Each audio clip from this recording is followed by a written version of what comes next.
गढ़वा जिले में बाल श्रम के खिलाफ सोमवार को जिला प्रशासन ने अभियान चलाया। जिला स्तरीय गठित धावा दल द्वारा डंडई प्रखंड के विभिन्न चिमनी और ईंट भट्ठों की औचक जांच की गई। इस क्रम में मिथिलेश प्रसाद के ईंट भट्ठा पर 8, अशोक राम के बंगला ईंट भट्ठा पर 1 और लवाही के गुप्तेश्वर प्रसाद की ईंट भट्ठा पर 4 बाल मजदूर पाए गए। बाल श्रमिकों से काम करवाता देख ईंट भट्ठा मालिकों और उनके अभिभावकों पर पदाधिकारी बरस पड़े और जमकर फटकार लगाई। मौके पर जिला बाल संरक्षण पदाधिकारी अशोक नायक ने कहा कि सभी बच्चों और उनके अभिभावकों को बाल कल्याण समिति में प्रस्तुत किया जाएगा। इसमें से कुछ बच्चों को काम करते हुए देखा गया। वैसे जो बाल श्रम प्रतिषेध अधिनियम है, इसके तहत 14 वर्ष से कम के बच्चों को काम नहीं कराना है किसी भी परिस्थिति में। ये उम्र उनकी पढ़ने लिखने के, खाने पीने की है, उनको शिक्षा प्रदान करने की है। उनके गार्जियन या फिर ईंट भट्ठे के जो मालिक हैं वो भी उनसे काम नहीं करा सकते हैं।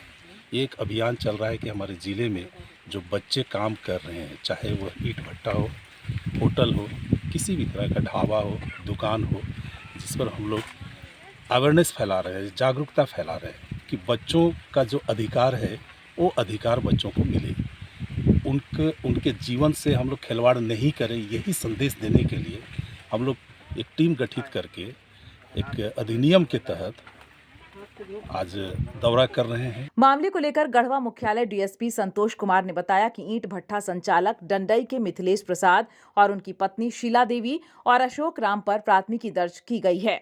वहीं लवाही ईंट भट्ठा संचालक गुप्तेश्वर प्रसाद को गिरफ्तार कर लिया गया है। बाकी ईंट भट्ठा संचालक ईंट भट्ठा से फरार थे।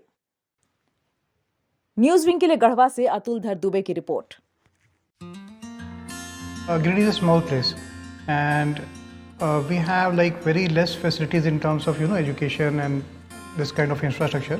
It came to our mind that basically there should be good opportunities for the students of Giridih, those who are leaving the town and going outside for studies, their higher studies and their education. I wanted my son to start with the coding classes, so I researched it online. I got through all the reviews and everything. Then I got in touch with the White Hat representatives, and I was very happy with the progress and all how he was doing. So then I thought that why not to implement it in our school so that all the students are able to learn this thing. I started coding because we can make our thoughts real. We can interact with the computer. White Hat Junior is helping me to create a web browser. And I think on this part, White Hat is actually leading, on this coding platform. It is definitely a very good platform and one should implement in every school.